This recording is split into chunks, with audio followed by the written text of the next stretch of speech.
Bom dia, boa tarde, boa noite. Estamos aqui reunidos para mais um vídeo da Fraternidade Flor de Lis.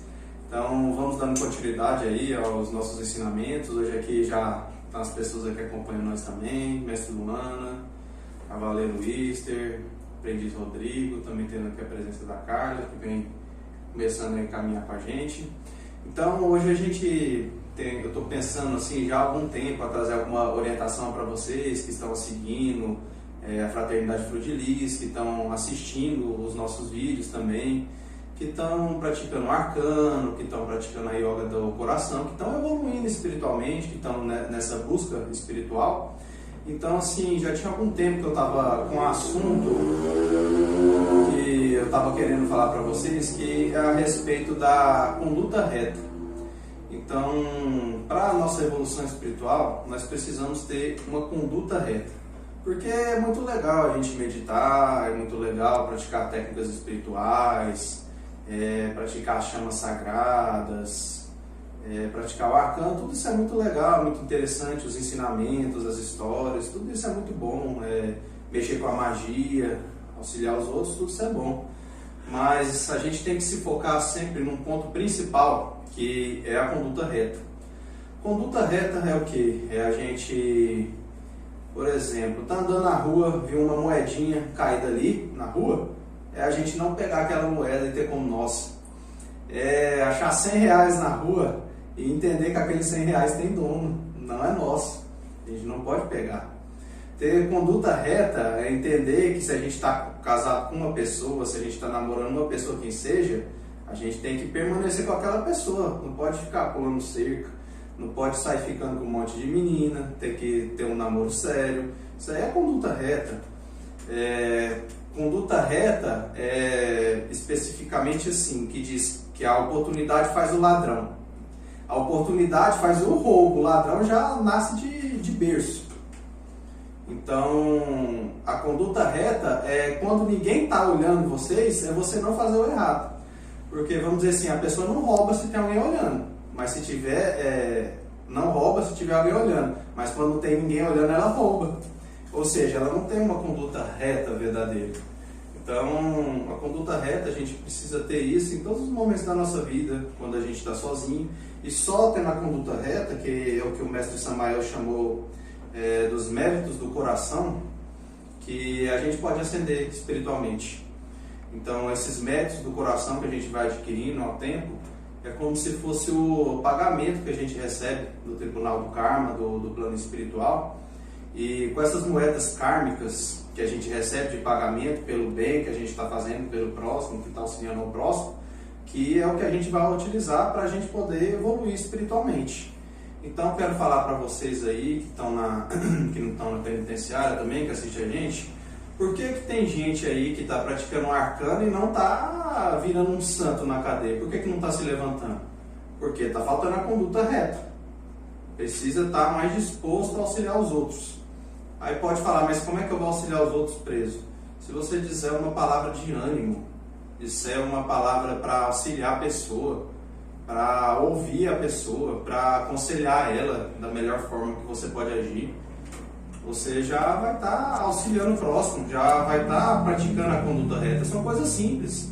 No nosso trabalho que a gente tem todos os dias, qual que é a diferença de eu fazer um trabalho mal feito, sem querer, e fazer o trabalho que eu tenho, mas fazer ele com gratidão, fazer ele com amor, fazer da melhor forma possível. Só isso aí já vai estar gerando coisas boas. Então, isso que a gente precisa fazer em todos os nossos dias da vida e estar observando isso. E a lei espiritual e a lei humana, elas andam muito próximas. Tem algumas coisas da lei humana que não é junto da espiritual, mas a maior parte se aproxima. Por exemplo, isso de pegar o dinheiro na rua, pela nossa própria Constituição Federal, já é considerado um crime. Então, vocês imaginam no plano espiritual como que é, então? É um crime mais grave ainda. Aí vocês imaginam, perder uma evolução espiritual, perder uma ascensão espiritual por causa de uma moeda de 10 centavos, 50 centavos, quanto que vale isso? Não compensa. E dando seguimento nisso, quero falar também a respeito dos princípios do Espiritismo. Porque aqui na Fraternidade Flor de Lis, a gente segue a linha central. A linha central, ela é o quê? Vamos imaginar assim uma corda. Aí existe uma corda que é a linha cristã, existe uma corda que é a linha umbandista, existe uma corda que é a linha kardecista, existe uma corda que é a linha budista e assim várias religiões. A linha central, ela é a mãe dessas, e tem uma corda também, a linha gnóstica. Então a linha central, ela é uma linha que cabe todas essas linhas. Como se pegasse cada uma dessas linhas, cristã, budista, umbandista, e traçasse todas elas, aí faz-se uma corda maior. Essa é a linha central, essa é a linha que a Fraternidade Flor de Lis segue. E por a gente seguir essa linha, a gente pode trazer esses ensinamentos centrais, que é ensinando para a gente como que a gente pode se centrar mais em nós mesmos, como que a gente pode receber o nosso Pai que está no céu dentro do nosso coração, como que a gente pode se desenvolver espiritualmente, como que a gente pode se centrar mais em nós mesmos, conhecer nós mesmos. Então essa é a linha central. E por ser a linha central, também nos é permitido falar sobre o Espiritismo, porque a Fraternidade Flor de Lis, antes de tudo, ela é um centro espírita, então ela é uma religião espírita. E acho que é importante a gente saber assim, quais que são os princípios do Espiritismo, quais que são os princípios norteadores que nos norteiam nessa caminhada, nesse entendimento espírita. Então, o primeiro princípio é a crença e a existência de Deus. É acreditar e saber que Deus existe, e que existe um ser superior a nós. E se a gente for observar, todas as religiões elas afirmam que existe Deus, que existe um ser superior ao ser humano.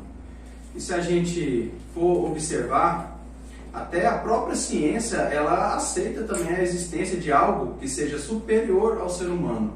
Não assim como um Deus ou uma deidade, mas aceita que existe um universo. Vamos dizer assim, fizeram a investigação e acharam o bóson de Higgs, que é o que dizem que é a partícula de Deus. Então a própria ciência ela reconhece que existe algo superior ao ser humano.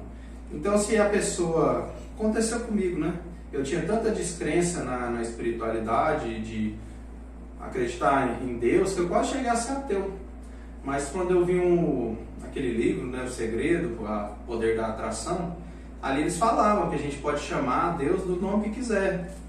Criador, Mãe. Então os nomes de Deus podem ser vários. Então naquele momento ali, o que atendeu minha memória, minha compreensão, foi chamar de Deus de universo. Porque o universo ninguém pode negar que existe. Todo mundo olha para cima, vê o sol, vê a lua, vê a estrela. Só isso já é superior a nós. Então eu passei a começar a chamar Deus de força universal, de universo. Porque se a gente pedir para o universo, a lei da atração ela fornece para a pessoa. Você ficar com o pensamento no que você quer, no propósito que você quer receber, e ficar sempre pensando naquilo, vai começar a formar lá no plano espiritual, até chegar aqui no plano material e vai transformar o seu pensamento, seu querer em realidade. Então eu comecei a praticar isso. E aí com o tempo eu fui melhorando. Aí hoje eu já não me incomodo mais já com o termo Deus. Então a gente parte desse princípio da crença e da existência de Deus. É o primeiro princípio do Espiritismo. Vamos dizer assim, o fundamental. E tem uma questão que é a seguinte: o ser humano ele não pode compreender Deus, porque Deus é a inteligência suprema, a força universal. Então o ser humano, com a mente que ele tem, que ainda é muito pequena, o cérebro nosso, ele não consegue compreender completamente Deus.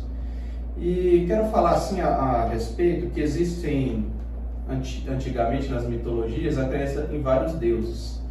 Esses vários deuses que existem de antigamente, eles podem ser entendidos como Deus, como o primeiro Deus.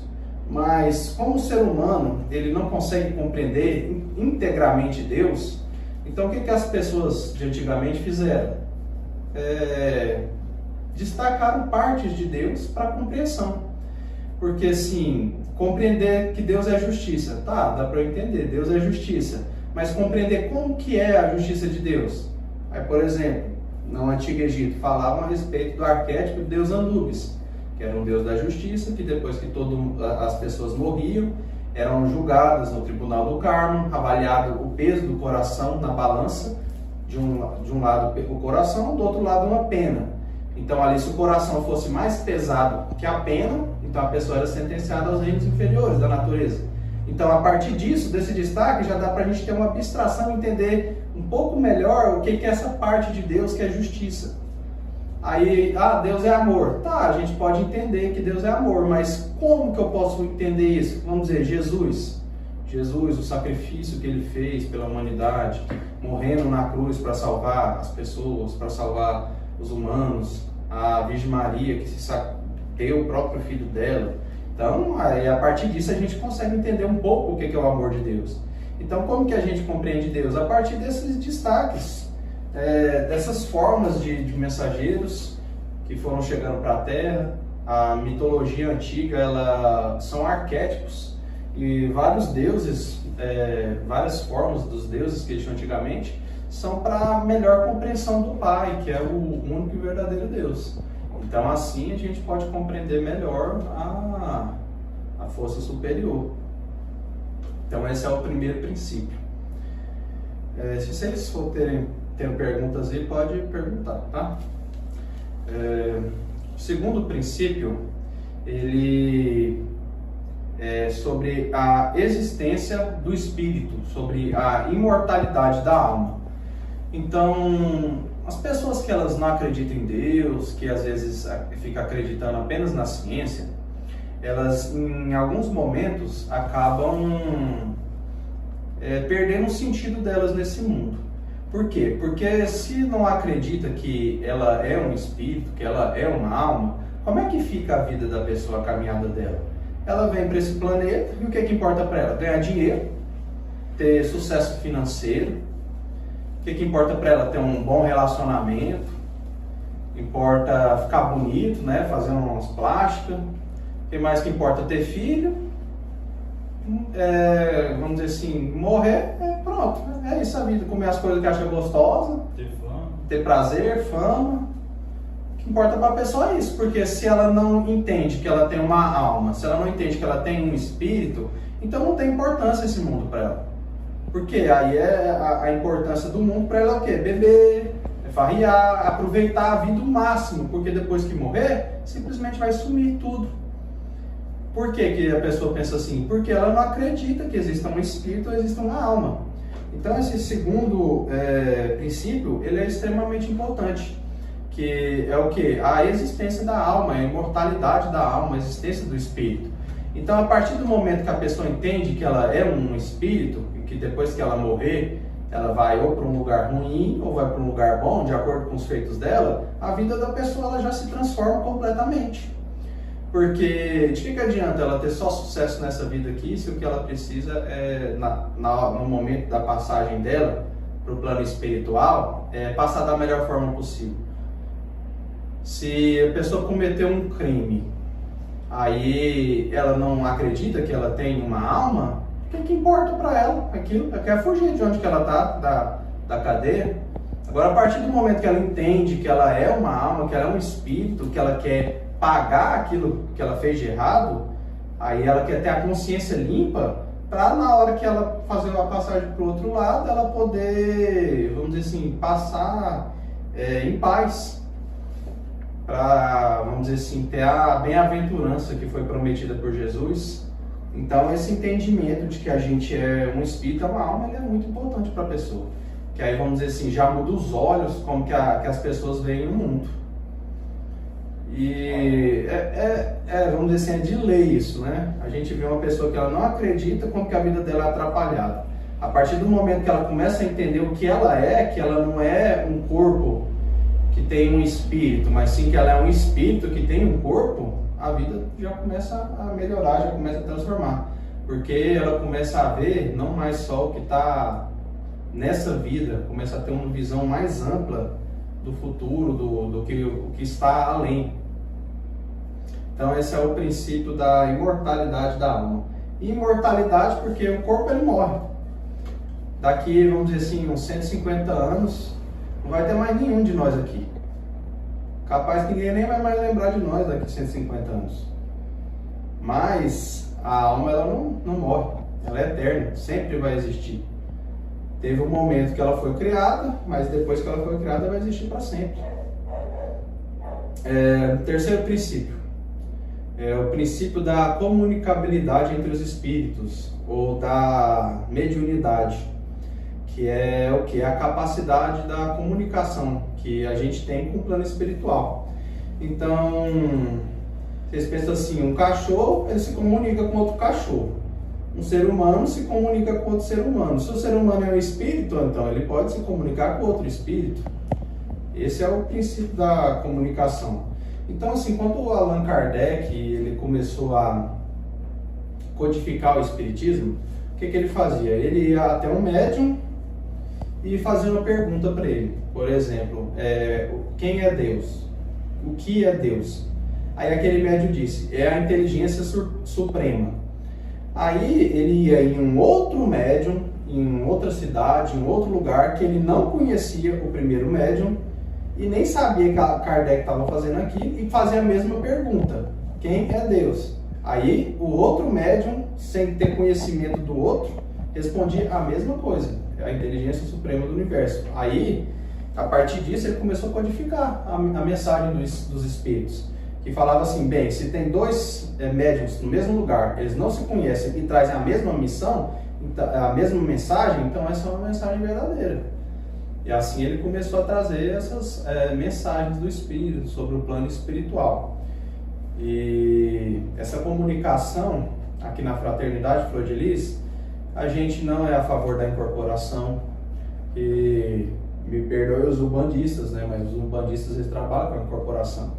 Corporação, o espírito ele se aproxima da pessoa, do médium que vai receber, ele fica atrás do médium e pega a cabeça dele e enfia dentro da cabeça do médium e fica com o corpo dele pro lado de fora. Aí quando ele faz isso, aí ele tem acesso ao corpo do médium, mas não pode dois espíritos ocupar o mesmo corpo. Se um espírito tenta ocupar outro corpo, aí é o que a gente chama de possessão demoníaca. Que aí o demônio está tomando o espírito daquele lugar. Ele pega o espírito, joga fora e toma o corpo para ele. É possessão demoníaca. O que os médiuns umbandistas fazem é a incorporação. Ou vamos dizer assim, eles cedem a cabeça deles para ter o acesso do espírito.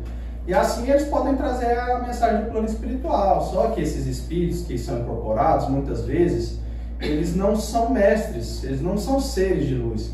Eles são pessoas que nem a gente, que nem nós mesmos, mas que morreu e por estar num plano superior da existência, nós estamos aqui na terceira dimensão, por eles estar numa quinta dimensão, eles têm uma visão mais ampla do que as pessoas e assim eles passam informações que às vezes a pessoa não sabe. Mas vocês imaginam assim, a gente está de frente ao mar e está olhando o navio. O navio ele vai indo até desaparecer. Agora, se a gente estiver muito baixo, o navio ele some primeiro, né? Se a gente estiver mais alto na montanha, a gente vê ele mais distante antes dele sumir. Então, como eles estão numa dimensão superior à nossa, então eles têm uma visão além ainda da nossa. Mas não são, vamos dizer assim, seres de luz, porque mestres de luz, eles não incorporam.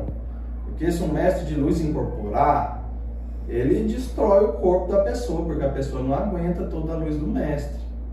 Agora, o que o mestre pode fazer? Ele pode falar pela boca da pessoa sem a necessidade da incorporação. O mestre fica do lado, ser de luz, aí o mestre fala pela minha boca.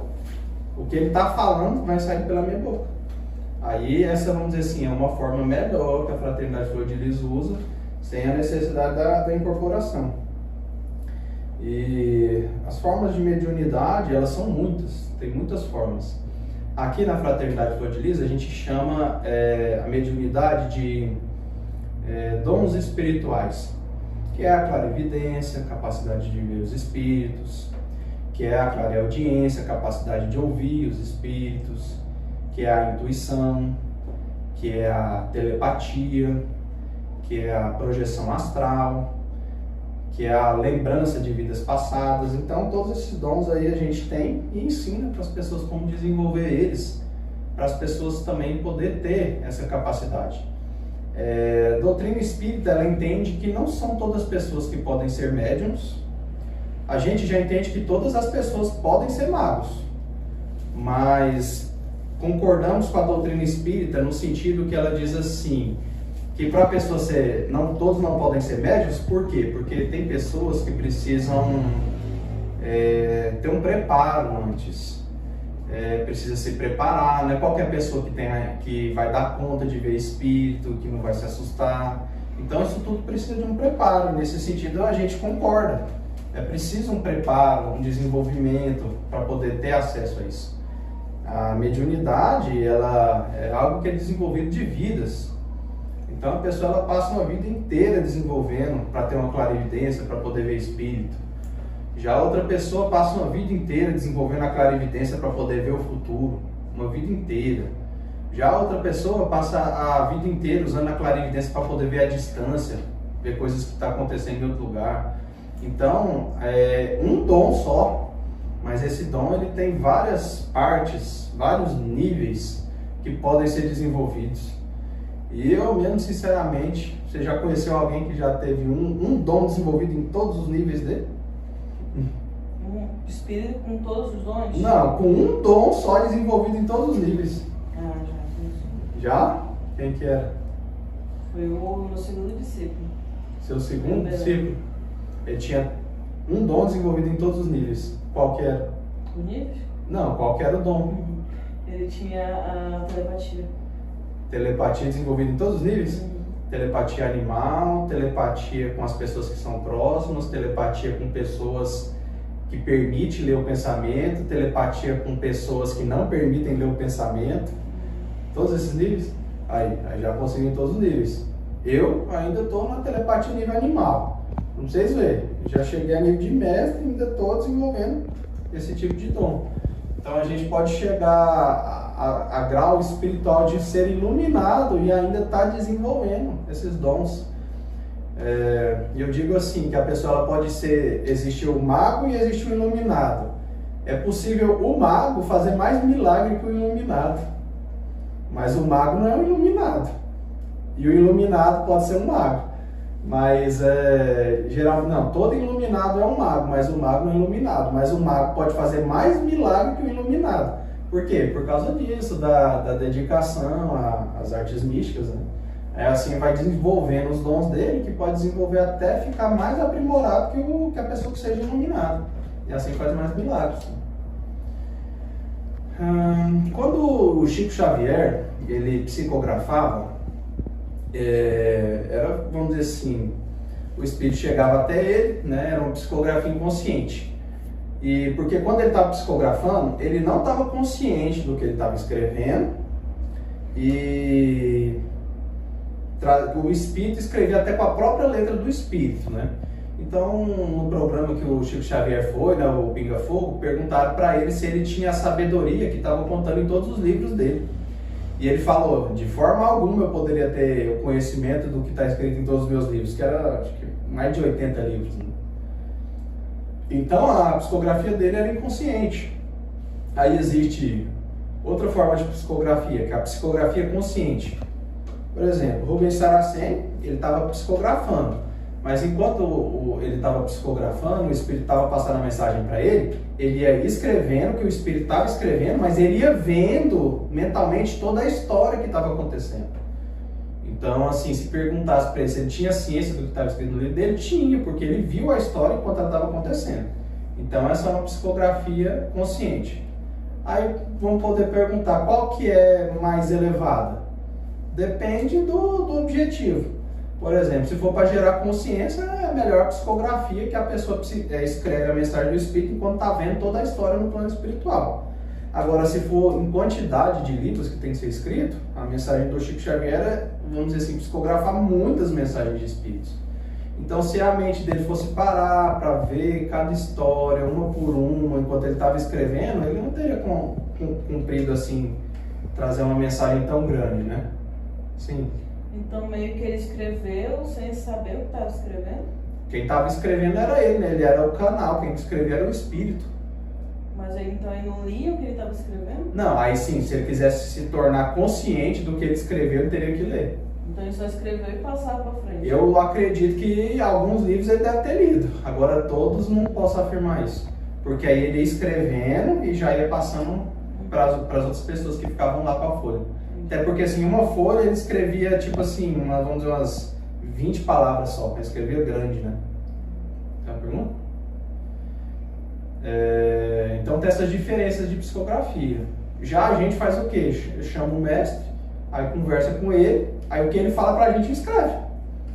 Aí é tipo eu sentar aqui com um de vocês e perguntar, e aí, como é que tá a sua vida? Aí você pega e me conta, aí eu escrevo a sua história. Mas sem a necessidade de psicografar, não psicografando desse jeito, como uma forma de incorporação, né? Mas podendo fazer uma psicografia consciente, que enquanto o mestre vai falando a história, também pode ir vendo ela no passado, como aconteceu. Sem ser a minha imaginação, mas vendo com a clarividência como ela realmente aconteceu. Então, isso tudo que eu estou falando é para vocês entenderem que existem níveis, né, que a pessoa ela pode ir chegando. Mas os nossos sempre são preferidos assim, sem incorporação. Se for para ter uma incorporação, eu preferiria do tipo do xamanismo, que já é uma ciência diferente. Ela chama o espírito, transforma ele em alma e faz acoplamento no ser como um todo. Então, naquele momento, os dois passam a ser um. Aí, se as pessoas soubessem esse tipo de incorporação e dominassem, seria muito mais verídico do que dessa outra forma. Mas a gente não está falando contra as pessoas que incorporam, porque a gente sabe que também faz muito bem para algumas pessoas. Tem espírito que às vezes incorpora no médium, traz uma mensagem de luz através do médium e ajuda também. Então a incorporação, desde que ela seja de espíritos que estão buscando auxiliar o próximo, ela é positiva. Agora a incorporação, que eu já vi tipo assim, incorporar espírito às vezes das trevas, aí já não é positiva não. Porque às vezes a pessoa fica até sem consciência do que está acontecendo. Incorpora e apaga a memória dela. Às vezes está lá fazendo um monte de coisa, quando sai da incorporação nem lembra o que fez. Aí não é uma coisa positiva. Então precisamos observar isso. Sim? Explica melhor. Põe mais alto.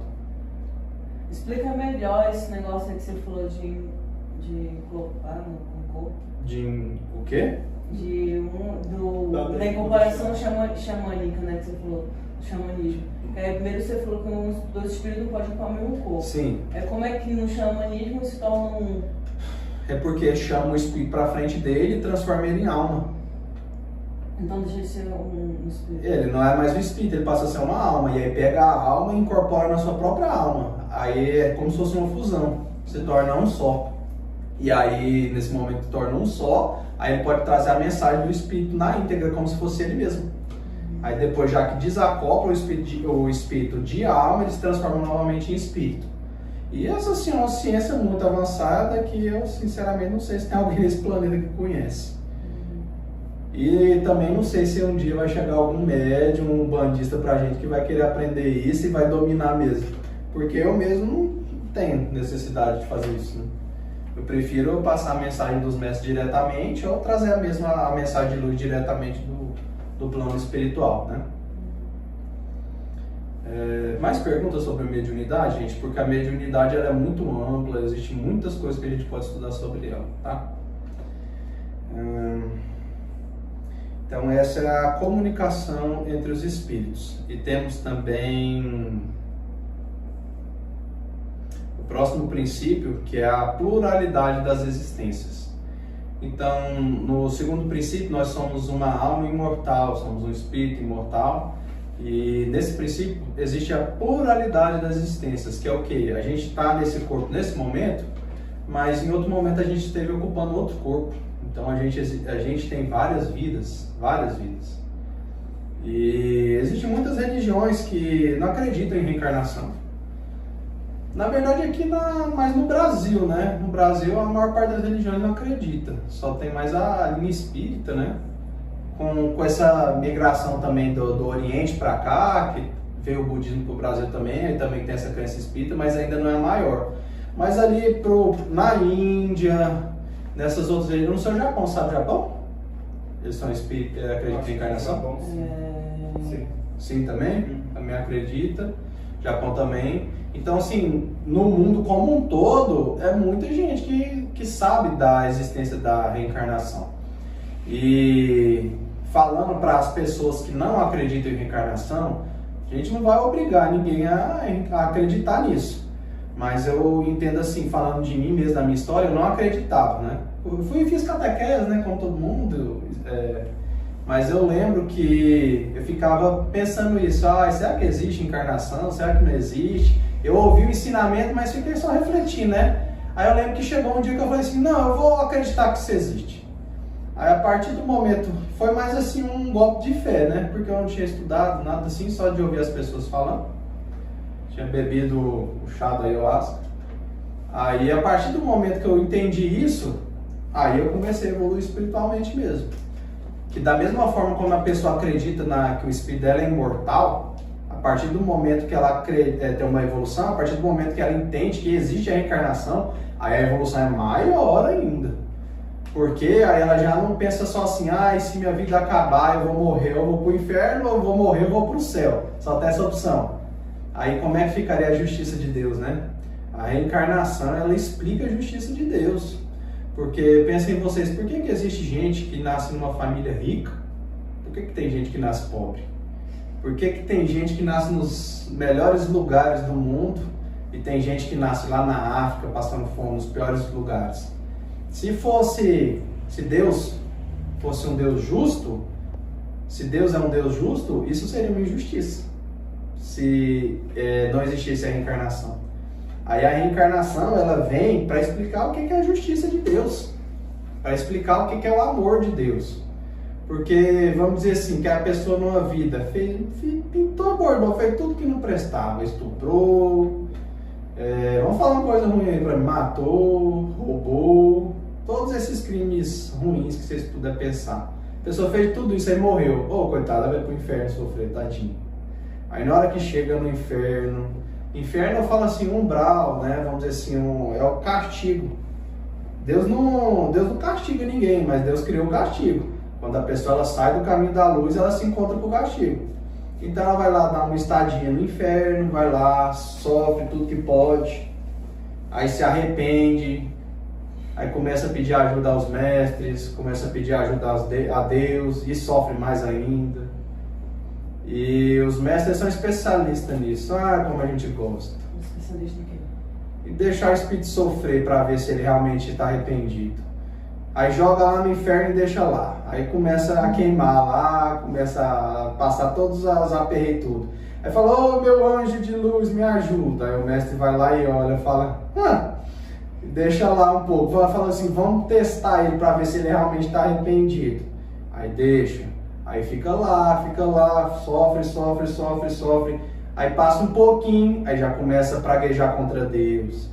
Aí já começa a falar mal de Deus, já começa a falar mal dos anjos, já começa a falar mal dos mentores, já começa a negar a Deus, já começa a negar tudo que não pode. E aí fica por lá mesmo no inferno. E às vezes, se é um ser qualquer, aí isso passa pelos tormentos do inferno. Se é um ser que tem algum conhecimento de magia, tem alguma evolução espiritual, ele consegue sobrepujar aqueles outros espíritos das trevas que estão torturando ele e consegue subir na hierarquia do inferno, talvez ser até um rei do inferno. Aí fica governando lá naquele lugar.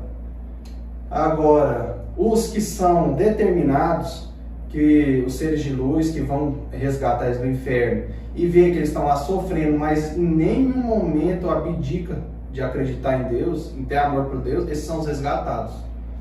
Então existe um trabalho, né, dos mentores de luz, que são os que estão na quinta dimensão, vai nessas regiões assim não tão tenebrosas, né, ali tipo um limbo, que é a dimensão mais baixa do inferno, né?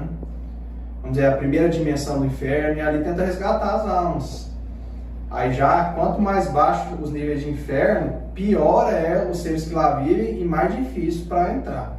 Pode perguntar. Qual que é o pior nível de inferno? Olha, são 9 dimensões inferiores. Dentro dessas 9 dimensões inferiores, parece que existe 66 níveis. Então, o pior nível é o mais baixo. O 66, no caso, ou o 9º nível infernal. Sobre os infernos, pode assistir a Divina Comédia de Dante Alighieri. Vai relatar muito bem como é que são esses infernos. Tem a Divina Comédia em livro, né? E tem também um filme que eles fizeram, que chama Dantes Inferno, que é um desenho que aí mostra como é que é os reinos inferiores. Aí, tipo assim, ele faz uma apresentação dos 9 círculos e vai mostrando como é que é. Estava continuando falando da Divina Comédia, então ali nesse Dantes Infernos ele mostra esses 9 ciclos do inferno, e é o que a gente tem mais aproximado, assim, do que seria realmente o inferno. Não é exatamente como é mesmo, em projeção astral, mas é o que a gente tem mais próximo hoje em dia que a gente possa assistir assim para ter uma ideia de como que é cada um dos níveis do inferno. Você queria falar alguma coisa, Carla? Não, é que eu pensava que, tipo assim, que limbo e inferno era uma coisa completamente diferente da outra, né? Agora eu sei que o limbo e o inferno, eles é tipo parte de um só. Ah, isso. Porque eu achava que o limbo era um e o inferno era outro, porque... Assim, eu já estudei muito sobre o limbo, aí falava que era um lugar sombrio, tipo uma floresta bem fechada, assim, no que eu ouvi dizer, né? Que cada fonte fala de um jeito, né? Sim. Onde corria um rio, que nesse rio tinha muitas almas perdidas e tal. E o inferno eu já ouvi dizer que era tipo um negócio que pega fogo. Ah, sim. Aí pra mim que era um diferente do outro, aí agora eu sei que tudo faz parte do inferno, é tudo inferno. Se vocês for pensar, o fogo é algo sagrado. Se pega fogo no inferno, então é um lugar sagrado. Porque a gente usa o fogo para alimentar, usa o fogo para... Tudo que a gente tem aqui é por causa do fogo. Tudo que a gente tem aqui é por causa do fogo. Eu associava o limbo como... O tijolo é feito queimado. Sim. Eu associava o limbo como um vazio escuro. Tipo... O limbo como vazio escuro, mas é por aí. Só que ele tem as cavernas dele que são ligadas por todo o mundo. Pro limbo vão geralmente as pessoas que não são batizadas. E é o primeiro inferno e é o que é conhecido como umbral no espiritismo. Então esse nível aí ainda há os resgates espirituais com os mentores.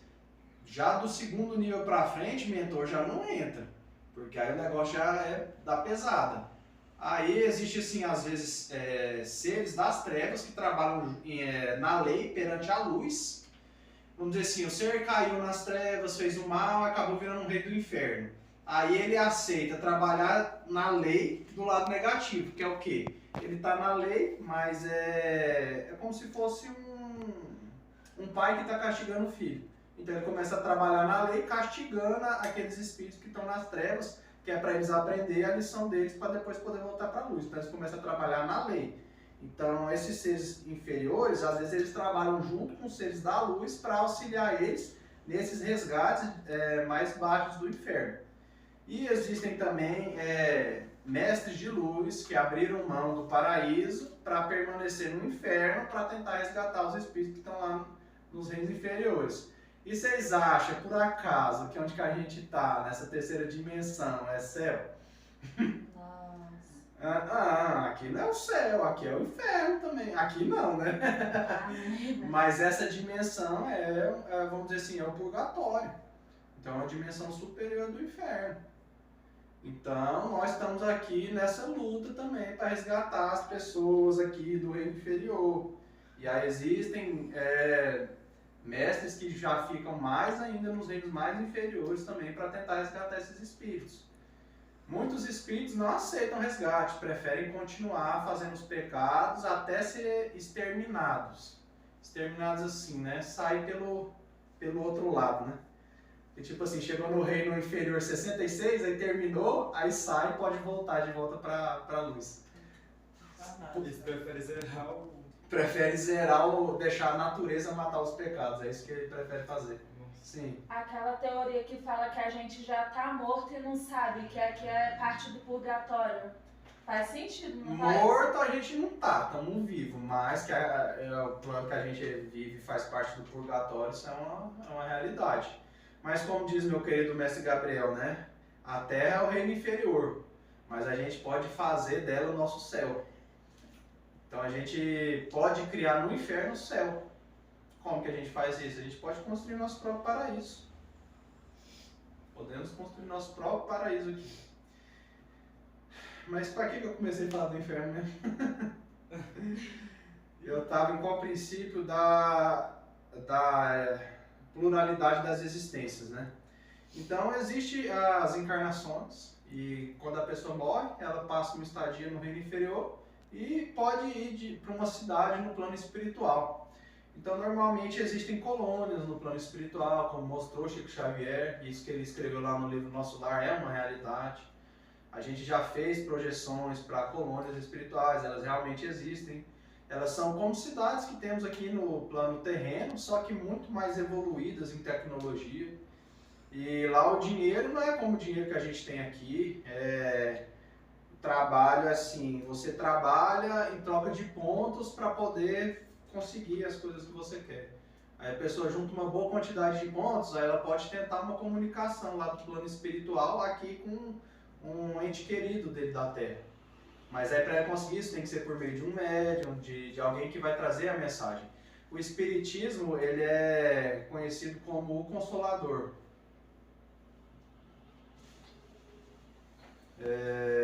O Espiritismo, ele é conhecido como Consolador. E... Então só colocando aqui o tripé. Era só você ter pausa. Não pausa. Não. Aí vai, pausa bem na minha mão. Vai, Luiz, embora, Jesus. Senhor. Passar por baixo. Aqui a gente tá sem tripé aqui é tripé humano. Onde eu parei? Colônias espirituais. Então tem essas colônias espirituais e para ter contato com a colônia espiritual precisa ter um médium para poder trazer a mensagem. E o Espiritismo, a fraternidade também nesse sentido, ela é tida como o Consolador. Por que o Consolador? Porque as outras religiões, a pessoa morreu, acabou. Você não tem mais notícia do seu parente. Morreu, acabou. Você não vai saber se ele foi para o céu, se ele foi para o inferno, se ele foi para o Nirvana, onde que seja, não vai saber, não sabe. Mas o Espiritismo, ele é o Consolador porque ele traz o consolo. Por exemplo, já tivemos várias pessoas que passaram por isso, que é o quê? A pessoa perdeu um ente querido próximo, né? E a gente teve contato com o ente querido, guiou ele para o plano espiritual, para uma cidade espiritual, e trouxemos a mensagem para a pessoa, do que tinha acontecido, onde que ela estava, como que estava a pessoa no plano espiritual. E assim a pessoa ela fica mais em paz, ela fica mais tranquila, né? Porque entende que essa passagem para o plano espiritual é como se fosse uma grande viagem. Como se a pessoa só tivesse viajado para uma terra muito distante, que ela não vai ter mais contato com a pessoa, mas sabe que ela está lá, que ela ainda está bem, né? Então assim, eu tive um cachorro, que era o cachorro dos meus pais, né? O cachorro ele começou a sofrer muito no momento da morte dele.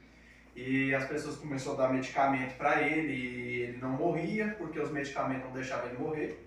Mas assim, por telepatia o cachorro estava pedindo, eu preciso morrer, eu quero continuar minha caminhada, mas meus familiares não deixam eu morrer, não deixam eu fazer a passagem, eles ficam me dando um medicamento.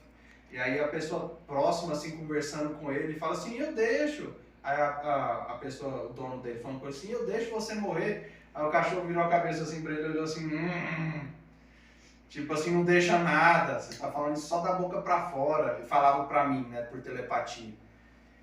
E aí, assim, com muito custo, conseguimos convencer a família, né, entender. Depois de mais de um mês deixando o cachorro lá sofrendo. E aí, por causa dos medicamentos que não deixou ele fazer a passagem, ele teve que sacrificar ele. E aí todo mundo fugiu. Os donos dele correram, que não queriam nem saber de ver o cachorro morrendo. Aí sobrou pra mim. Aí tive que pegar o cachorro, botar num carrinho de correr assim. O cachorro foi gritando na rua. Aí tive que vir matar o cachorro lá com a injeção. Isso tudo foi difícil, gente. Foi difícil. Mas aí depois que passou tudo isso, aí ele apareceu aqui em casa, em forma de espírito. Tava tipo um filhotinho. Aí eu vi ele, tive contato com ele, né? Conversei com ele no plano espiritual, vi para onde ele foi guiado no plano espiritual, aí aquela dor, aquele sofrimento, aquela tristeza que eu estava sentindo, sumiu. Por quê? Porque eu entendi que ele ainda estava vivo. morreu aquela carcaça dele. E estou falando isso porque às vezes as pessoas elas perdem animais, perdem entes queridos, mas também perdem animais. Então os animais eles também têm. Né?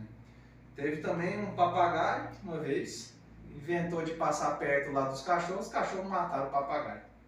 Nossa. Aí era o meu favorito, tinha 2, né? Mas se tivesse morrido que eu não gostava. Aí morreu o que eu mais gostava, né? Mas falando assim, brincando, tá? Aí eu fui lá, peguei ele, aí tava lá. A diferença é que os animais, que eles não são mamíferos, eles não têm um espírito, eles só têm essência, eles só têm a alma. Já quando o espírito, quando a alma ela se torna um animal mamífero, ela passa a ter espírito. Então ela tem um espírito, tem uma consciência, tem uma essência, tem uma alma, ela se torna um complexo. Então a gente somos complexos. Então o passarinho ele tinha só a alma. Então eu fui lá, vi aquela alma dele brilhante, colorida, mas em forma de pássaro. Aí peguei ele, joguei pra cima para ele voar, aí ele tentou voar e caiu. Ficava preso, né? Aí fiz isso 3 vezes. Na terceira vez, quando eu lancei ele pra cima, aí ele saiu voando e no céu tinha uma revoada de pássaros, de todas as espécies de pássaros que existem na Terra. E todos eles de luz, brilhando, cada um da sua cor de alma. E aí ele foi até aquela revoada de pássaros, entrou junto dela e foi toda aquela revoada junto, passando. Então todos os animais eles têm um lugar, vamos dizer assim, eles têm um céu para ir também. Na verdade eles têm mais um céu do que a gente, porque animal puro, que ainda é alma, só essência, não tem pecado, né? A partir do momento que começa a ser animal mamífero, aí já começam a surgir os pecados dentro deles, os egos. Se vocês for ver, tem cachorro que é ciumento, né? Tem cachorro que é esfomeado, tem cachorro que é bravo. Por quê? Porque já está bem perto de chegar ao ser humano. Então, assim, por isso que o Espiritismo é consolador, porque traz essas mensagens de consolo do plano espiritual. E teve uma pessoa até que ela pegou os escritos do Chico Xavier, ficou duvidando que eles eram verdadeiros, né? E passou mais de 10 anos estudando toda a caligrafia com a pessoa que tinha morrido, com a caligrafia que ele tinha feito. Mais de 10 anos estudando, duvidando do Chico Xavier. Até que depois de 10 anos que ele completou o estudo dele, ele falou, essas psicografias são verdadeiras. Porque batia totalmente a caligrafia das pessoas que tinham morrido com a que ele tinha feito dos desencarnados. Então, assim, provando essa comunicabilidade entre esses planos espirituais. E lá no tempo de Moisés,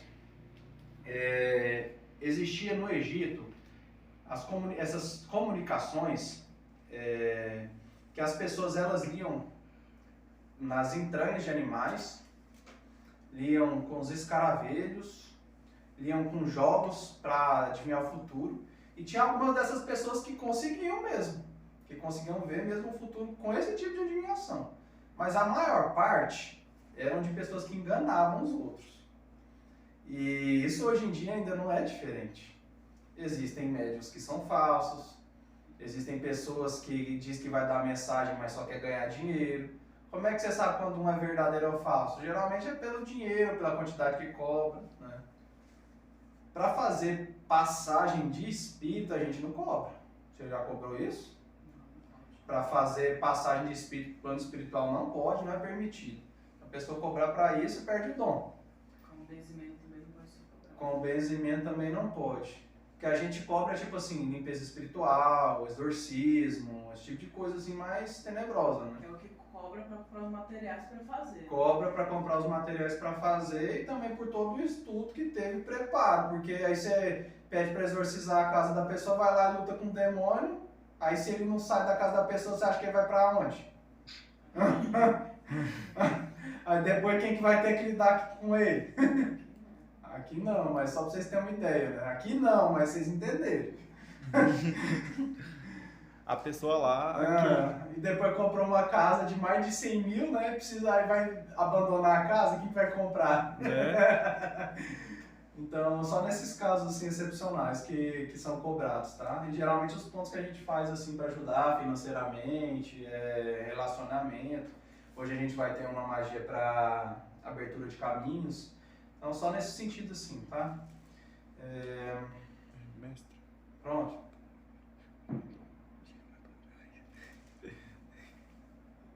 Onde que eu tava? Não, mas antes disso. Mas eu tenho uma pergunta pra fazer. Pode fazer. Você falou que os espíritos na colônias espirituais, eles fazem coisa para ganhar pontos, para poder falar com as pessoas encarnadas. Também. Mas para quê? Se eles estão lá na colônia no hospital espiritual para poder encarnar? Não é todos. Ou é diferente a colônia e o hospital espiritual? Não, é porque não é todas as pessoas que elas encarnam imediatamente, né? Ou não é todos os espíritos, né? Mas são pessoas também, né? Olha, gente, vou falar um negócio pra vocês. A gente está aqui encarnado na terceira dimensão, tem gente encarnada na quarta dimensão, tem gente encarnada na quinta dimensão. A partir da sexta dimensão mental, ainda estão encarnados. Na dimensão causal, aí já não existe mais encarnação. Então a gente morre com esse corpo e renasce em outra vida. A gente ainda está encarnado depois que morre. Está encarnado no corpo astral. Aqui a gente está encarnado no corpo físico. Então são níveis.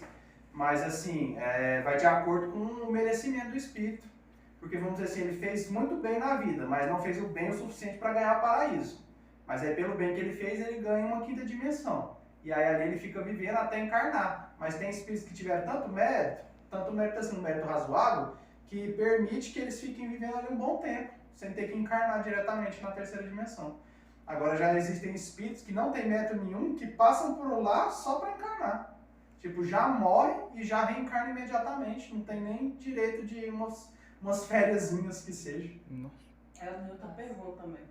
É porque aí você falou que esse velho ponto tem o direito de falar com os entes queridos na Terra, né? Alguns deles que têm acesso aos médiuns, né? E geralmente na religião espírita também. Mas isso não seria errado? Porque o espírito está do outro lado para continuar a missão espiritual dele, né? Se ficar mantendo contato com a pessoa encarnada, não consegue. Não, mas esses espíritos que podem manter contato com as pessoas aqui são com pessoas que têm o preparo espiritual aqui e são espíritos que têm o preparo espiritual de lá para ter esse intercâmbio. Por isso que pode.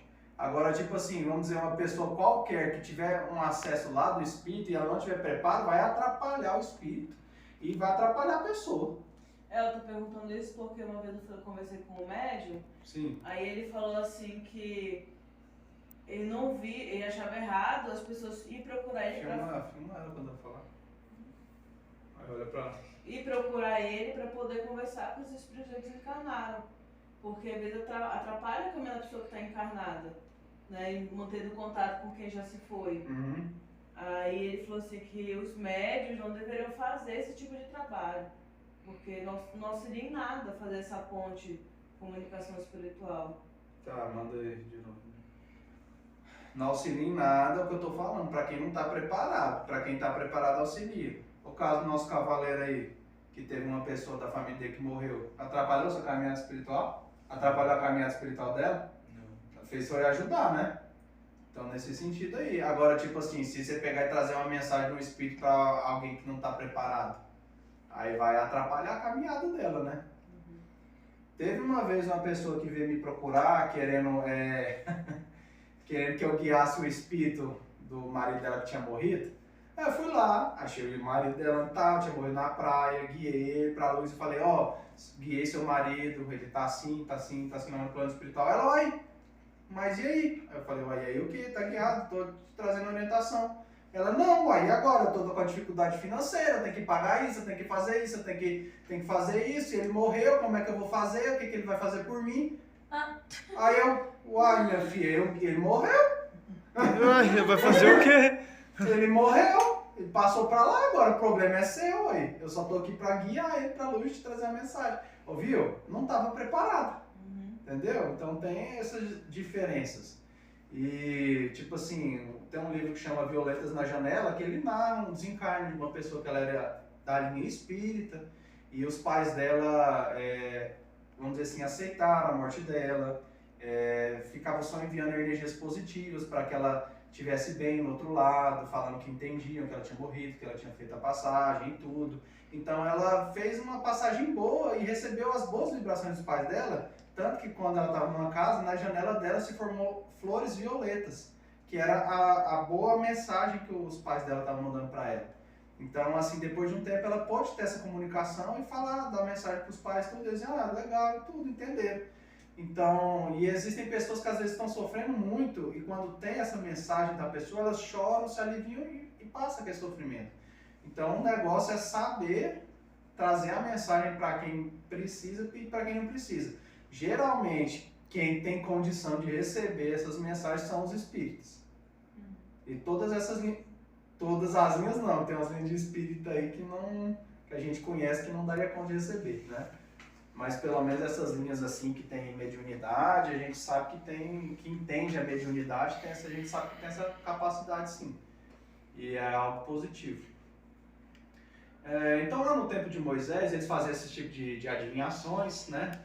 E depois que eles saíram do Egito, Moisés ele determinou algumas pessoas que elas tinham esse dom, que elas tinham essa capacidade, para fazer esse intercâmbio mediúnico. Então as pessoas elas começaram a consultar esses médiums, que eu lembro assim, tinha uma médium que era muito boa, né? Então começou a consultar ela, coisas assim, como que a gente pode, o que eu posso fazer para ser uma pessoa melhor? O que eu posso fazer para ter mais harmonia na minha família? O que eu posso fazer para melhorar a minha condição financeira? O que eu preciso fazer? O que eu preciso fazer para ser uma pessoa melhor? E assim, eu trazendo essas mensagens dos espíritos, e as pessoas iam evoluindo. Mas isso foi pouco depois que Moisés tinha dado os 10 mandamentos. Depois de um tempo, aí as pessoas voltaram a querer cultivar aqueles antigos costumes que eles tinham lá no Egito e começaram a perguntar como é que eu posso fazer para roubar o homem daquela mulher. E aí o espírito dava a transcrição, mas que espírito que dava? Aí já não eram mais os espíritos superiores, aí começou o médium a atender espíritos das trevas, lá naquele momento. E aí o que eu posso fazer para roubar o gado do meu amigo? Como que eu faço para roubar ele sem ninguém perceber? E aí Moisés viu aquilo lá, e aí pegou e a médium, inclusive, começou a ficar doente por causa daquelas baixas vibrações. Então Moisés determinou que era proibido o intercâmbio entre mundos espirituais, era proibido se conversar com espíritos. E hoje em dia na Bíblia que tem lá que é proibido conversar com espíritos é por causa dessa determinação de Moisés. Só que as pessoas não entendem que Moisés determinou aquilo porque aquele povo não tinha condição de ter a comunicação com o espírito, mas Moisés mesmo continuou tendo. Que essa mesma médium avisou para ele, com uma mensagem de um anjo, chegou para ela e avisou para ele que ia ter uma rebelião lá onde ele estava contra 3 pessoas que faziam parte dele, que iam se rebelar para tentar destronar Moisés e entregar toda Israel, que eles ainda não estavam na terra prometida, ainda estavam no deserto, para o reino inimigo. E aí Moisés recebeu essa mensagem do médium, agradeceu muito a ela e tomou providências para conseguir batalhar. E assim eles conseguiram defender. E por isso que hoje em dia a gente tem essas mensagens hoje em dia. Por causa de um médium que trouxe a mensagem. Porque se não tivesse tido, tinha sido todo mundo morto. Que aí eles iam entregar a Arca da Aliança para o inimigo, que era o que desmoralizava o exército inimigo, né? Porque era um deus que flutuava, era uma arca que flutuava, que saía raios. Aí qualquer exército que tem uma lança, olha aquilo lá e fala, opa, eu que não vou, né? Ali não dá pra brincar. Aí preparou a arca de uma forma que na hora que os ladrões chegaram e encostaram na arca, tomaram o choque elétrico e foram todos pulverizados. E aí assim depois ele conseguiu descobrir quem que eram os traidores e conseguiu. Então a mensagem mediúnica ele continuou tendo. E Jesus ele falou que um dia, que depois dele ia vir o Consolador. Então, o Allan Kardec ele fala que o Espiritismo é consolador nesse sentido. Então, por isso que não é negativo, porque ele é o Consolador prometido por Jesus. Mas tem que tomar muito cuidado com isso e para ser médium tem que saber com que espírito está falando. O próprio mestre Samael na gnose ele não deixava as pessoas ficarem invocando qualquer um. E não deixava trabalhar com corporação. Por quê? Por causa desse perigo de acabar trazendo mensagens mentirosas, fazendo uma psicografia falsa. E hoje em dia existem muitas psicografias falsas. Como é que a gente sabe que uma psicografia é falsa ou verdadeira? Pega e olha a mensagem. dá uma olhada lá na mensagem. É sempre mais do mesmo. Então, sempre repetindo a mesma história, sempre a mesma história, não traz nada de novo. Ah, tem amor pelo próximo, ah, faz isso, é sempre a mesma. Quando é uma psicografia verdadeira, ela traz um ensinamento novo, além. Olha os livros que eu estou trazendo. Trazem mensagens de luz que ainda não estão reveladas em nenhum lugar. A diferença. Tem um... Como que é o nome daquele que traz psicografia, que é loiro e tem uma nave espacial no universo? Não lembro. Hã? Vocês não lembram, não? Loiro traz uma mensagem especial. É, ele é grandão. Astacheran. Eu tava com o nome dele na cabeça, eu sabia que era. Astacheran. Vocês me perdoam, mas do essas Arcanjo Miguel psicografias, elas não são verdadeiras. São falsas. Mano, eu já li tanto livro desse Astacheran, que é até da a Irmandade do Arcanjo Miguel gosta muito de falar dele, né? Mano, eu já li tanto, que eu achava que era verdade, aí né? Agora quem tá vendo o vídeo aí vai querer me apedrejar, né? Os que gostam de Astacheran. Mas nós, como mestre de luz, o que a gente faz para comprovar se é verdadeiro ou mentira? A gente faz uma invocação. Como que eu sei que Jesus é verdadeiro? Porque quando eu chamo ele aparece e conversa comigo. Como que eu sei que Astacheran é falso? Porque quando eu invoco ele não aparece. Aí vocês falam, porque você não tem poder para invocar Astacheran. Vocês acham que alguém que consegue chamar o superior para conversar pessoalmente ia conseguir? Então, assim, por isso que a gente entende que Astacheran não é. E aí, por exemplo, 7 chamas sagradas. A gente sabe que são psicografias verdadeiras. Agora, 48 chamas sagradas. Já sabe que é falso. Por quê? Porque quando chama a energia da chama, ela não se apresenta. Então, assim... Existem as psicografias falsas e existe a psicografia verdadeira. A psicografia falsa, ela pode ser positiva? Pode. Por quê? Se é uma psicografia falsa, mentirosa, mas você está lendo ali, é uma psicografia que te incentiva a ser uma pessoa melhor. É uma psicografia que te ensina a ser menos mesquinho, que te ensina a fazer o bem para as pessoas. Mesmo não sendo de um espírito de luz, sendo de um ser humano, ela ajuda, ela é positiva. Então, é aquela história, né? A ficção é uma ficção, não é verdade, mas se você tira uma obra de ficção como uma lição para sua vida, algo que vai te melhorar, então é positivo. Então, tem todas essas coisas e a gente pode ter esse entendimento sobre elas, tá? E aí já depois, né, que o Moisés proibiu naquele momento, mas sabendo que no futuro ia voltar. E aí hoje em dia... foi entendido pelo plano espiritual, pela espiritualidade, que os seres humanos eles já estão preparados para ter esse contato com o plano espiritual. Que a mestre Luana esteve falando, a gente sabe que não são todos, né? Mas que a grande parte da humanidade já está preparado para esse intercâmbio entre mundos espirituais.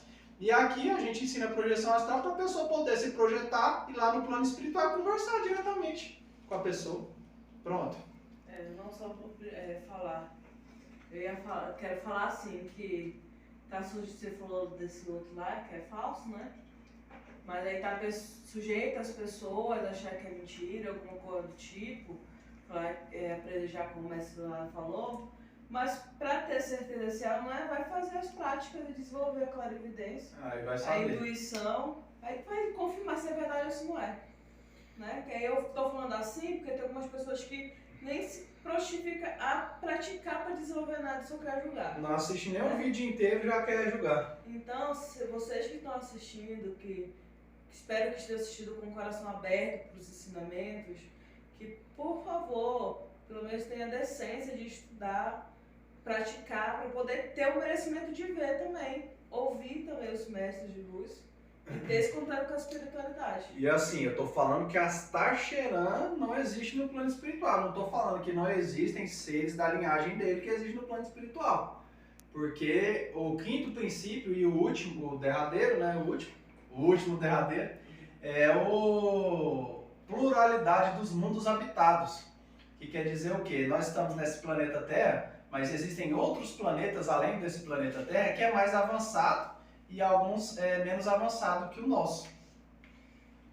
Então, em outros planos de existência existem os sirianos, tem outros planetas que existem os reptilianos, tem outros planetas que existe a raça leonina, foi um dos planetas que já se extinguiu. Existe o planeta da raça dos gigantes de gelo. Existe... Vai falando, gente. Hã? Players. Existe os Pleiadianos. Existe os Arturianos. Existe os... Qual que é aquele? Os Anfibianos. Os Draconianos. Que são os Aracnídeos. Que são todos os planetas que existem pessoas como a gente, humanoides, mas só que existem em forma desses seres que eu estou falando para vocês. Então tem uns que tem formato de peixe, tem outros que tem formato de aranha, tem outros que são bem parecidos com a gente de forma humana, só que são mais altos. Tem os Greys, que são os pequenininhos, baixinhos, né, com os olhos grandes. Tem os Arturianos, que são assim pequenos, parecem com a gente, só que os olhos são pretos e são todos azuis. Então a gente já teve contato com esses seres no plano espiritual. Aqui na Fraternidade Flor de Lis, o que mais tem é avistamento de OVNI. Muito avistamento. Então existe esses seres do plano espiritual mesmo. E existe essa pluralidade de mundos. Então o planeta Terra, ele é um planeta considerado de grau de evolução 4. E o que quer dizer isso? Planeta para a criação de Cristos e de Mestres. Todas as pessoas que estão encarnadas nesse planeta é para atingir o grau de Cristo, receber o grau de Cristo dentro de si e depois, mais para frente, receber o grau de mestre, ser um mestre de luz.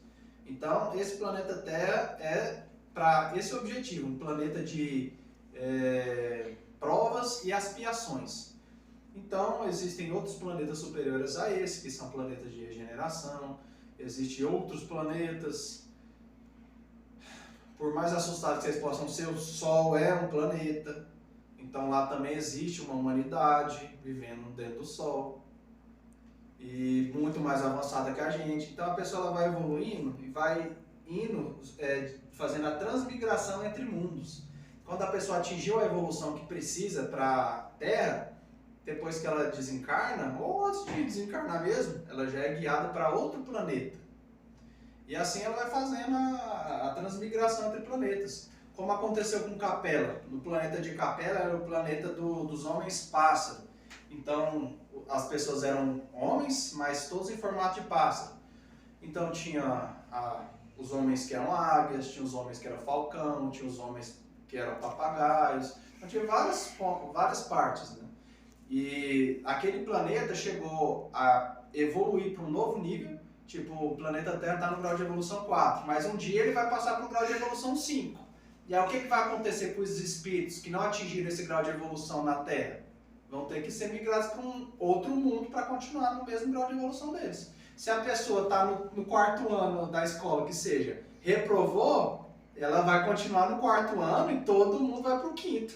Não é isso? Então, aconteceu isso. E naquele planeta teve a transmigração de Capela. Então, todos aqueles capelinhos, passou-se um meteoro perto da Terra, ou perto de Capela, sugou todas aquelas almas que não davam, sendo guiadas por arcanjos, que não estavam preparados, sendo guiados por um arcanjo, e trouxeram para a Terra e começaram a encarnar esses seres aqui na Terra.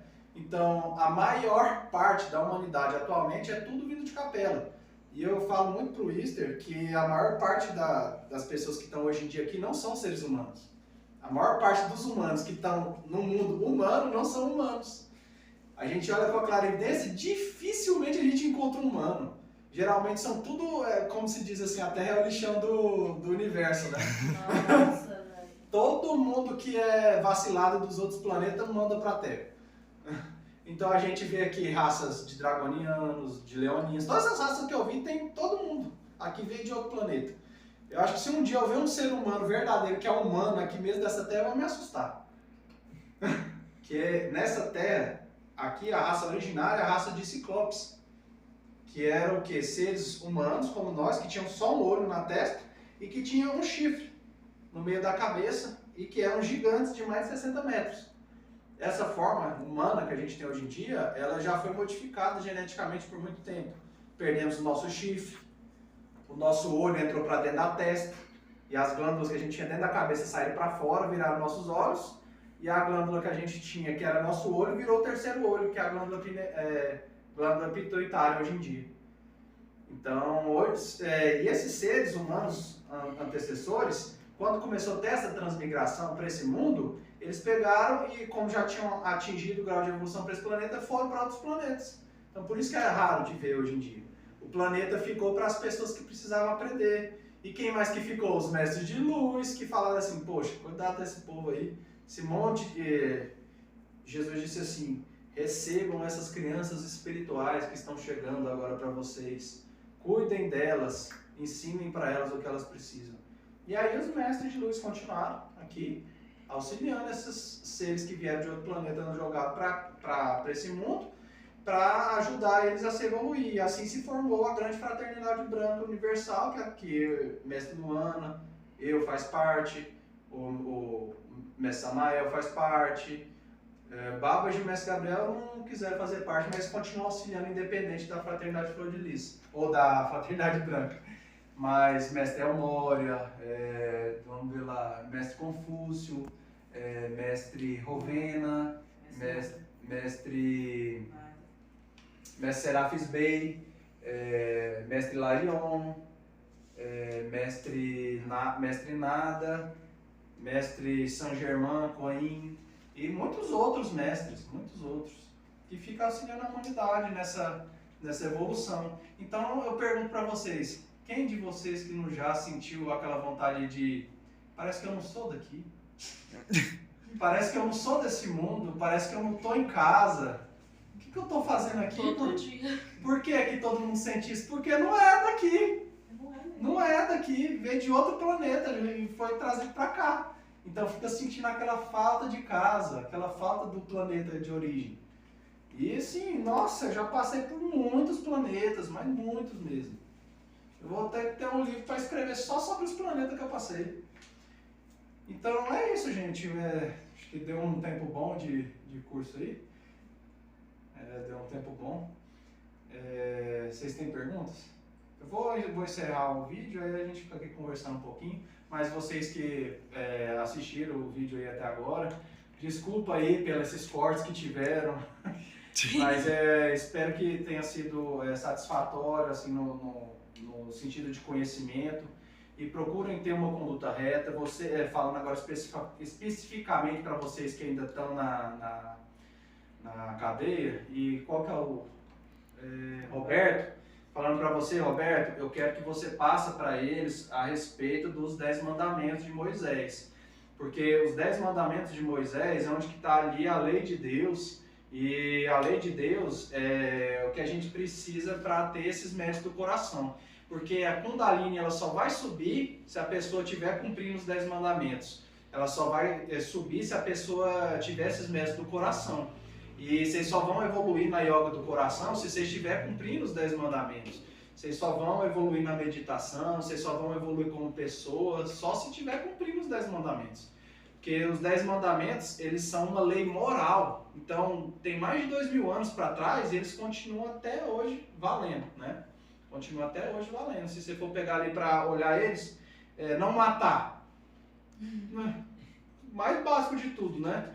E diz Jesus, Moisés disse, não matarás, e mataram. Mataram os seus semelhantes e ainda mataram os animais. Então Deus, por pena, disse, não matem seus semelhantes, mas deixou matar os animais. Por quê? Porque não tinham condição de ficar sem matar.